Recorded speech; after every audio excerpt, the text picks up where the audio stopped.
Sud Radio, service compris. Véronique Jacquier. Bienvenue si vous venez tout juste de nous rejoindre. Le beau service compris d'Anna Fernandez du cabinet Énergie Coaching, coach en recherche d'emploi. Bonjour Anna. Bonjour Véronique, bonjour à tous. Avec votre belle énergie, vous avez aidé bien des auditeurs de Sud Radio à retrouver un travail. Il y a des parents qui vous ont appelé pour que leur fiston soit capable de dégoter un stage. Ça vaut de l'or tout ça. Donc j'invite les auditeurs à faire vraiment tout de suite le 0826 300 300 pour vous poser la moindre question. Ils ont besoin d'être aidés. Ils savent que vous êtes là, c'est le réflexe Sud Radio. Donc le 0826 300 300, la boîte mail contact@sudradio.fr, la page Facebook Sud Radio, service compris bien entendu. Alors aujourd'hui, avant d'aider les auditeurs, de les éclairer, Anna, que ce soit sur leur situation personnelle ou sur le sujet du jour, on va effectivement aborder le sujet du jour et c'est très important puisque vous allez nous donner vos infos pour savoir comment ne pas se laisser piéger et comment savoir répondre justement aux questions pièges en entretien de recrutement. Il y a forcément des questions pièges. Ah oui, c'est un passage obligé, je pense, en entretien. Alors qu'on appelle questions pièges, questions délicates, des questions difficiles, parce que tout le monde n'appréhende pas de la même façon ces questions, mais bien les préparer marquera vraiment des points auprès des recruteurs. Donc c'est très important. Alors, je vais vous défiler quelques questions, 3, 4, 5, oui. un peu type. Mais l'idée, c'est vraiment, ne pensez pas qu'on essaie de vous prendre à défaut, que c'est un piège dans le sens, on essaie de vous faire tomber à cause de cette question, on ne vous prendra pas. Mais ils essaient de voir en face le recruteur si vous êtes bien aligné, si vous êtes bien au clair. Et votre gestion des émotions, votre gestion de la réaction. Voilà, il y a certaines questions qui sont étonnantes. Je reviendrai un peu plus tard sur des questions qui sont un peu interdites aussi. Ah oui, c'est important. Qu'est-ce qu'on n'a pas le droit de nous demander? Voilà. Et on a le droit de dire, pas de voter en tout, je veux dire, mais je vois pas le rapport entre mes compétences, le profil demandé, le poste, et cette question-là. On y reviendra. Mais c'est vrai que c'est un passage un peu obligé, ces questions délicates, pièges. Voilà, on teste autre chose que le contenu de la réponse, en fait. Soyons très clairs. On cherche autre chose. Alors, dans une des premières questions un peu qui embête toujours un peu mes clients quand ils m'en parlent, c'est quel est votre principal défaut? Quels sont vos 3 défauts? Donc voilà. Alors, en règle générale, les candidats cherchent à déguiser un point positif en point négatif. En fait, essayez de le vendre en point d'amélioration. Voilà, je suis plutôt timide. C'est un défaut. Je suis plutôt timide, je suis plutôt introvertie. En gros, le message subliminal, c'est j'en ai conscience et en fait, d'aller me forcer un peu à aller au-devant des autres, j'améliore ma confiance en moi, donc je le serai un peu moins après quelques jours, après quelques semaines. On a presque oublié que vous avez dit je suis timide. Donc ça, c'est très important. Ce qu'on essaie de chercher, c'est de faire une autocritique. Ce qu'on cherche à entendre, c'est une petite autocritique personnelle et des pistes d'amélioration. Voilà. Est-ce que c'est vraiment une question qu'on pose, ça? Quel est votre principal défaut? Quelles sont vos qualités? Quels sont vos défauts? Alors je rappelle, pour les qualités, c'est on me reconnaît, c'est pas je suis. On me reconnaît, un très bon relationnel. On me reconnaît, déjà, un tout est dans la formulation. Alors déjà. On me reconnaît. Voilà. Ouais, mais après, il faut pas être vantard non plus. Ah non, alors, c'est pour ça que le on me reconnaît, c'est pas moi qui me fait on me reconnaît une belle énergie pour réaliser des projets, par exemple. Par exemple, on me reconnaît, un bon état d'esprit pour travailler en équipe. Voilà. Ok. Mais je suis timide, je suis perfectionniste. Voilà, ça c'est des défauts. Perfectionnisme peut être pris par un défaut, parce que c'est quelqu'un qui peut être très tatillon et en esprit d'équipe, ça peut ne pas le faire. Donc c'est le côté je suis qui est très important. L'autre question aussi qui dérange beaucoup, c'est pourquoi devrais-je vous choisir vous par rapport à un autre candidat? Ah oui. Alors souvent, là, les candidats me disent ça c'est la question, mais qu'est-ce que je peux répondre? Déjà, je le positive, moi je dis déjà, si on vous pose cette question, c'est qu'il y a un doute entre vous et un autre. Donc voyez-le plutôt comme vous êtes déjà bien positionné. Et il a peut-être un doute ou pas. C'est aussi un jeu un peu de théâtre avec le recruteur et le candidat. Donc, ce qu'il veut surtout, lui, le recruteur, c'est que vous validiez bien la bonne compréhension de ce que vous avez entendu du poste, de ce que vous allez apporter et comment vous allez vous y adapter. Donc, il faut remettre sur la table des compétences professionnelles, mais également des qualités personnelles, d'adaptabilité, de flexibilité et ramener toujours, je le répète incessamment à mes candidats, à du concret. À des réalisations concrètes. Alors, ça, c'est le point important. Justement, là, qu'est-ce qu'on peut répondre concrètement? Alors, ça dépend du poste. Dans le concret, c'est ramener des réalisations concrètes par rapport dans votre poste. J'ai bien compris que vous demandez de mettre en place, imaginons, des tableaux de bord pour suivre la performance de vos ventes à l'international. Moi-même, dans le cadre de telle société, il n'y avait rien. J'ai mis sous Excel, sous forme de tableaux, des tableaux croisés dynamiques, par exemple, qui mettent en avant les performances, et on a pu faire le suivi. Donc, quelque chose de très concret, collé à la réalité du recruteur. D'accord. Et donc là, il va se dire, donc elle, demain, lundi prochain, je la mets en poste, elle sera capable de faire la même chose. Au moins à minima. Après, il y a le temps d'intégration. Il ne faut pas avoir peur d'en faire trop, de trop se survendre. Des fois, à cette question... trop comment, quoi? Non, mais trop de dire, j'ai réussi, j'étais un incontournable. Non, il faut trouver le juste milieu entre les deux au risque de passer pour un charlatan si on avance trop de choses. Mais le recruteur, ce qu'il veut, c'est que vous puissiez lui montrer les compétences dont il a besoin. Mes clients le savent, mon leitmotiv, c'est ne pensez pas ce que vous pouvez apporter à l'employeur, pensez plutôt de quoi il a besoin que vous avez comme compétence. Bien sûr. Ça tourne toujours le discours et notre dialogue et notre échange et notre partage avec le recruteur, de dire voilà ce que je peux vous apporter, mais pour vous. Et non pas pour moi développer d'autres compétences. On va développer d'autres compétences. On le sait, c'est dans toute carrière on développe des compétences. Mais on se met côté recruteur, c'est qu'est-ce que je leur apporte. Et je leur vends ce que je leur apporte. Autre point. Alors, la grande question qui gêne beaucoup de chômeurs, notamment, c'est comment expliquez-vous votre longue période sans emploi. Comment le fameux trou. Ça voilà. Le fameux trou. Alors là, pour répondre aux angoisses des chômeurs, aux auditeurs de Sud Radio. Avec un trou qui soit de 3 mois, 6 mois, 1 an, voire 2 ans. Alors déjà, première vérité, ne trafiquez pas les dates. Ça va se savoir. Et si on trouve un mensonge sur un CV, on va estimer qu'il y a d'autres mensonges dans le CV. Donc ne traficotez pas les dates. Je suis convaincue, et je le vois au quotidien dans mes clients, on fait toujours quelque chose. On n'est pas affalé sur son canapé à ne rien faire. Mais justement, on fait du bénévolat, on peut faire du sport, on peut restaurer une maison. J'ai une dame là en province, notamment une cliente de Sud Radio, elle a restauré des meubles pendant 1 an, des meubles de famille suite au décès de ses parents, avant de vraiment se remettre en période active de recherche. Eh bien, on a mis restauration de meubles en indépendant, donc c'était ses meubles. Après, elle explique, bien sûr. C'était pas un auto-entrepreneur qui faisait une nouvelle reconversion, pas du tout. Elle avait plaisir pour le donner à la famille, à ses enfants et à ses frères et sœurs, de restaurer des anciens meubles de sa famille. Donc, ne traficotez pas, ça c'est très important. Et sincèrement, Anna, vous qui êtes dans les coulisses aussi en matière de recrutement en tant que coach en recherche d'emploi, c'est-à-dire vous voyez des gens qui recrutent et des gens qui sont au chômage et qui cherchent à se remettre le pied à l'étrier. Est-ce que ça c'est de mieux en mieux admis de recevoir des CV avec justement des périodes où il y a rien ou pas grand-chose? Alors c'est clair que le marché, l'actualité fait que on peut expliquer pourquoi on a passé des entretiens, ça n'a pas donné suite. On a été shortlisté, être dans les 2 derniers candidats, mais qu'on n'a pas été choisi. Tout s'explique. Donc c'est vrai que c'est beaucoup plus accepté peut-être qu'il y a quelques années.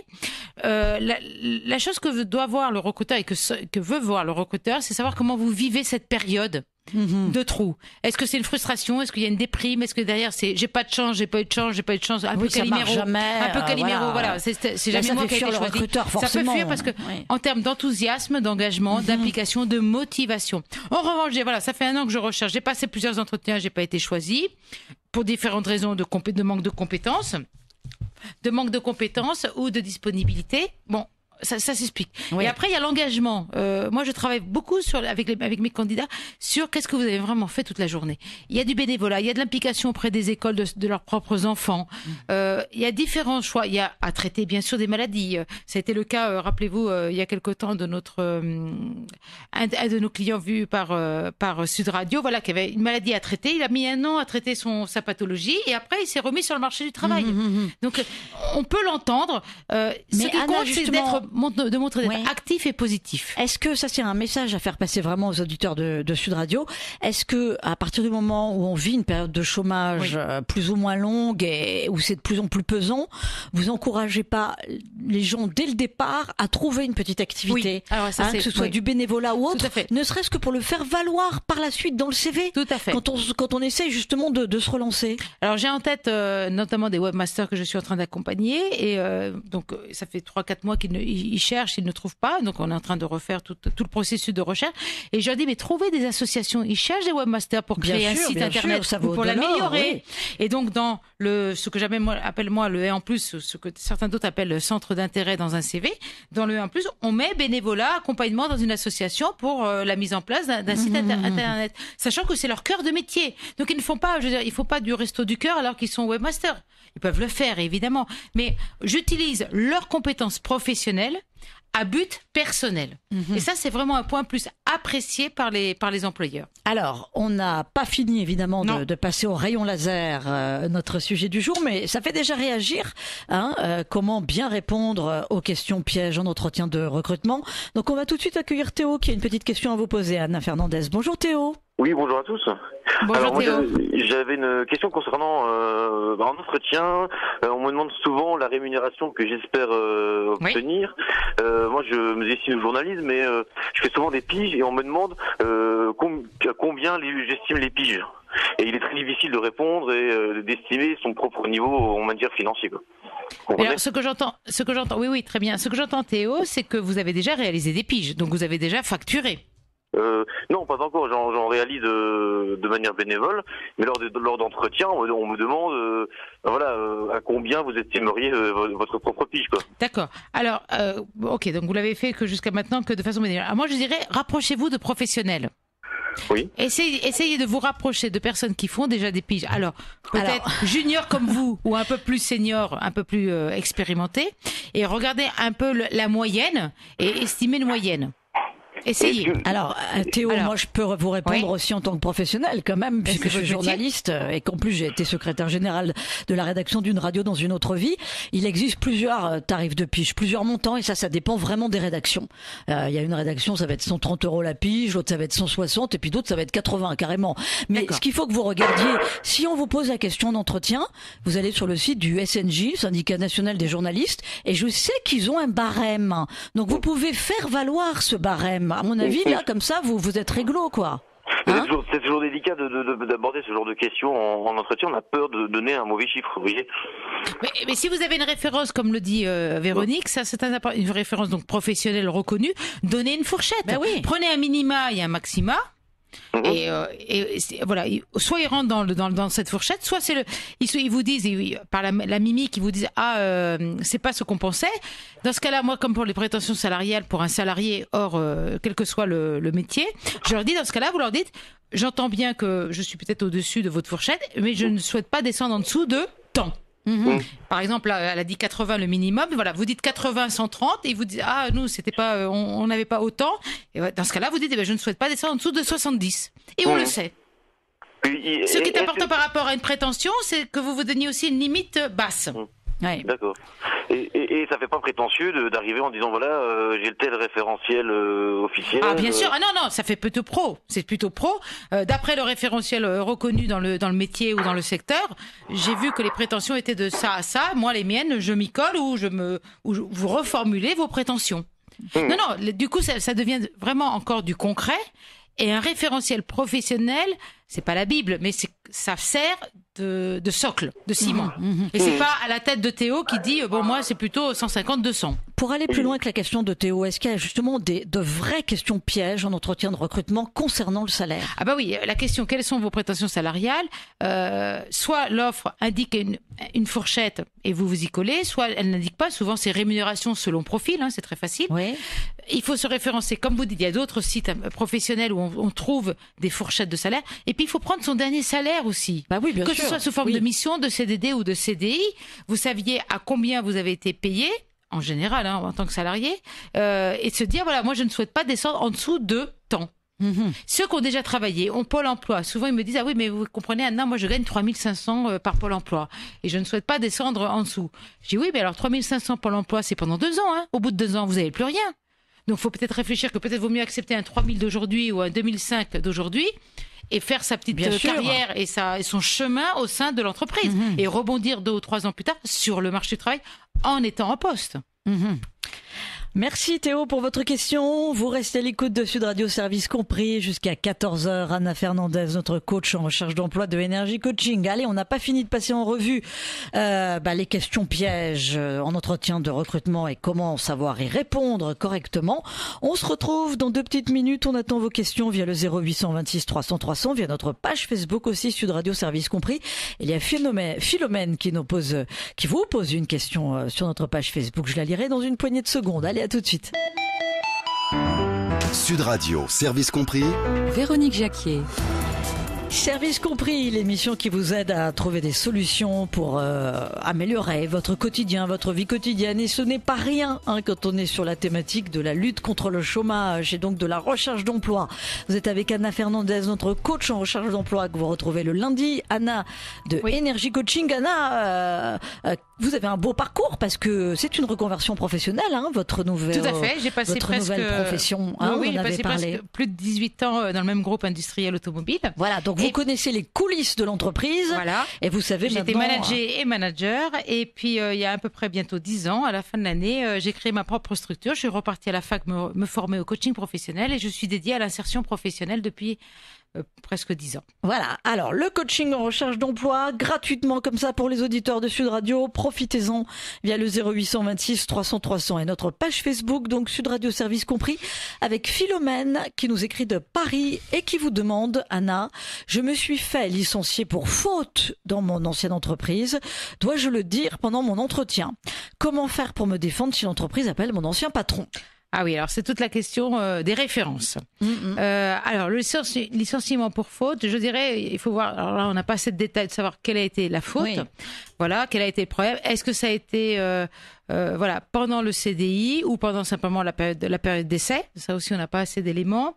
Moi, je dirais, il faut rester très honnête, expliquer le contexte, ne pas faire trop caliméro et en même temps ne pas faire le bourreau qui n'a pas été entendu. C'est pas le cas. Mais l'idée, c'est vraiment de rester honnête et franc, de dire que non, c'est pas une référence qu'on peut appeler.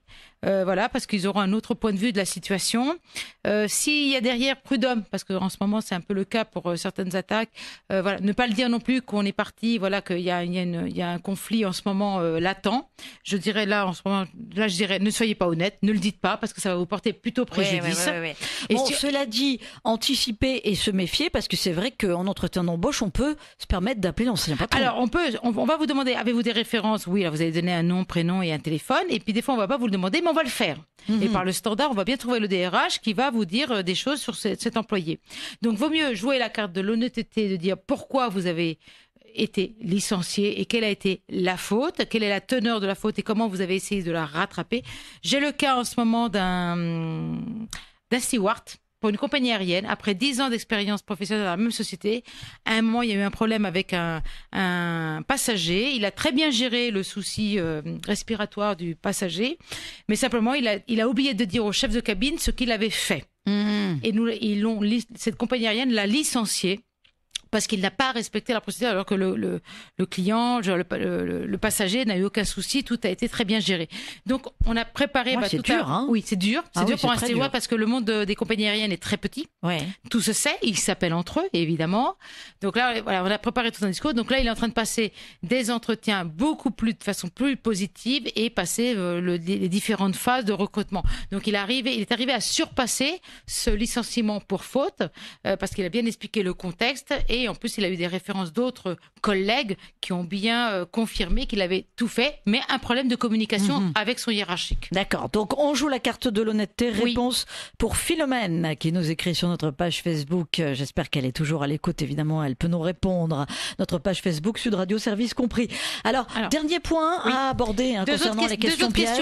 Deux autres questions importantes pour moi. C'est où vous voyez-vous dans 5 ans? Alors là, c'est une vraie question piège car il faut apparaître ambitieux, mais aussi terre à terre et humble. Mais c'est une question qui se pose. Et restez cohérent dans vos propos par rapport au poste que vous visez le jour de l'entretien. Alors souvent on dit qu'on a 2 ans pour apprendre et contribuer au développement de l'entreprise et 2 ans pour les mettre en place et pour vendre ses compétences. Donc souvent, vous le dites, j'aimerais avoir un périmètre plus élargi, avoir du management. Je serai sûrement mobile d'ici 5 ans et avoir un poste à l'étranger. Donc de dire j'emmagasine des compétences et après je vous les apporte. je les développe et je pourrai évoluer au sein de votre entreprise. Ce que recherche le recruteur, c'est, vous êtes un investissement, un recrutement est un investissement, c'est est-ce que vous n'allez pas être un peu trop papillon et avoir trop faim, FAIM, ambitieux, et de dire, voilà, si vous ne me proposez pas une bonne carotte, je vais partir. Oui. Donc voilà, il faut le rassurer que vous voulez faire carrière. Ça ne dit pas que dans 5 ans, vous serez toujours dans la même entreprise. Bien entendu. Mais à l'instant T, c'est de les rassurer que vous voulez continuer à évoluer, à leur apporter vos compétences et en développer d'autres. Voilà. La dernière question piège qui était importante pour moi, c'est avez-vous des questions? Alors à la fin de l'entretien, il y a eu un échange, il vous a vendu le poste, vous avez vendu votre parcours. Donc finalement, il faut prévoir la question parce que là, on est un peu sec si on n'a rien prévu. Alors moi, je suis avec, j'ai deux états d'esprit avec cette question-là. Avez-vous des questions? Soit le recruteur en face a été très complet dans le descriptif de son poste. Vrai. Vous n'aurez pas d'autres questions, surtout ça a été un DRH ou un opérationnel. Voilà, ils ont tout. L'un n'a pas beaucoup d'éléments, l'autre a beaucoup trop d'éléments. Rappelez-vous, vous avez la période d'essai pour poser des questions pendant le poste. Pour moi, la question primordiale à la fin d'un entretien de recrutement, c'est quel est le processus de recrutement et à quelle date la décision finale du candidat va être prise. D'accord. C'est quand est-ce que je dois attendre un retour de cet entretien-là. Bon, c'est presque la question primordiale, qui est la plus importante. Quand est-ce que je dois attendre un retour? Un retour. Et quelle est la suite des différentes phases? Vous êtes DRH. La suite, c'est quoi? C'est l'opérationnel plus le N+1. Voilà. Les précieux conseils d'Anna Fernandez, si vous êtes en train de rechercher un emploi, si vous vous apprêtez à passer un entretien d'embauche, c'est tout de suite, évidemment, qu'il faut faire le 0826 300 300 pour être avec nous sur Sud Radio. Vous faites comme Valentin. Bienvenue, Valentin. Bonsoir à toute l'équipe. Alors moi, en fait, Bonjour Valentin. Alors moi, en fait, ma question, c'est que je suis parti en mauvais terme avec l'équipe de mon ancien emploi. Là, je vais faire en fait des entretiens d'embauche dans la semaine. Et je sais que les recruteurs ont tendance à demander pourquoi en fait on a quitté notre ancien job. Alors, comment expliquer efficacement aux recruteurs pourquoi je suis parti sans que cela me porte préjudice? D'accord, mais alors c'est un peu la même question que Théo tout à l'heure. Vous, la vraie raison de partir, c'était quoi? En fait, vous vous entendez pas, ça veut dire quoi, ne pas s'entendre? En fait, moi, je travaille dans les assurances et tout, et je m'entendais plus avec mon patron, en fait, depuis 2 mois. D'accord, c'est-à-dire que dans les assurances, vous vendez des assurances? Oui, c'est ça, oui. Et alors, ne pas s'entendre avec son patron, c'est pas tenir les objectifs, ne pas être... Oui, c'est ça, ça mettait pas d'envie, en fait, à réussir et tout, quoi. C'est ça que... Donc, il vous mettait une certaine pression que vous avez mal appréhendée. Voilà, tout à fait. Et là, vous passez des entretiens pour le même type de métier dans le même secteur? Oui, c'est ça. Par exemple, là, j'ai un entretien avec l'entreprise Alliance vendredi à 15h. Donc, c'est pour les mêmes services? Voilà, c'est ça. Et pour les mêmes entretiens. Voilà. Donc, qu'est-ce que vous auriez attendu, vous, de votre employeur, de votre manager, pour que ça se passe mieux, par exemple? Par exemple, c'est que quand je lui demandais une question, par exemple, monsieur, voilà, j'arrivais pas à travailler, il m'écoutait pas, en fait. Il s'en foutait, en fait, de ce que je faisais, quoi. Il me disait, ouais, je m'en fous, en fait, je travaille pour toi, mais tu travailles pas pour nous et tout, quoi. Voilà, c'est ça, quoi. D'accord. Donc, en fait, là, moi, ce que je dirais, là, pour vendredi, pour le prochain rendez-vous, c'est concrètement rapporter ce que vous avez déjà réalisé. Voilà, c'est ça. Ne mettez pas en porte-à-faux votre employeur, de dire voilà, il m'écoutait pas, il n'était pas attentif.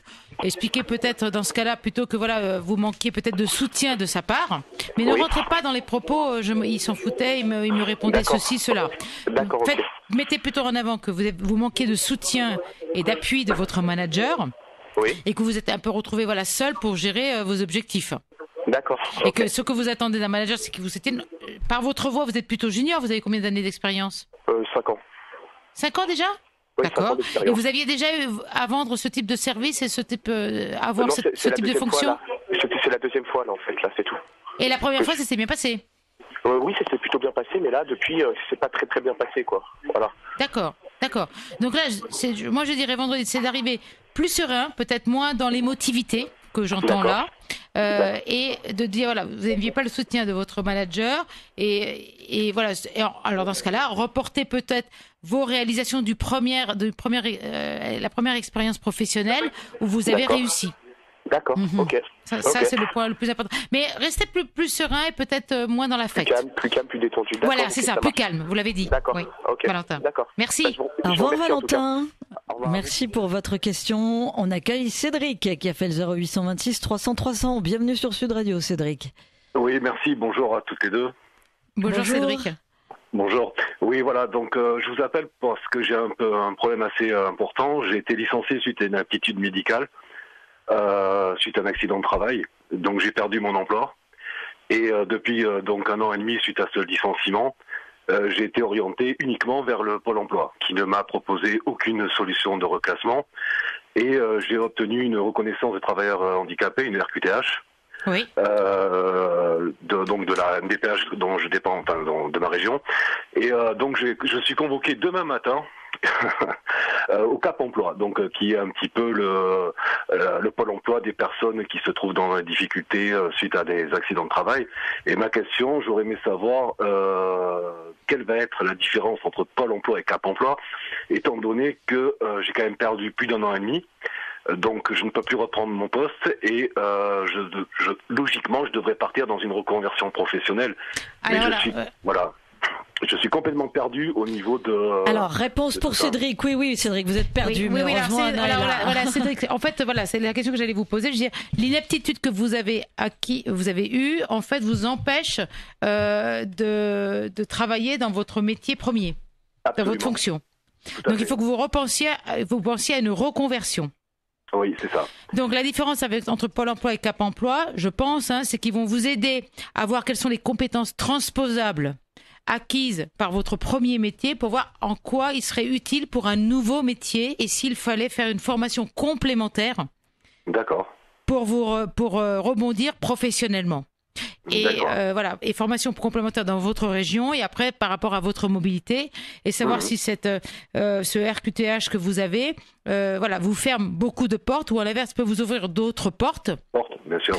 Mais avec des formations complémentaires et surtout avec vos compétences transposables. Vous n'allez pas perdre votre cœur de métier, soyons clairs. Peut-être que vous n'allez pas avoir le même métier, mais on va utiliser vos compétences pour que ça vous aide à rebondir avec cet handicap en plus. Et alors après, vous le savez que vous et moi, il y a des handicaps qui sont plus ou moins lourds. Et il y en a certains qui passent inaperçus. Il n'y a pas du tout d'aménagement de poste de travail.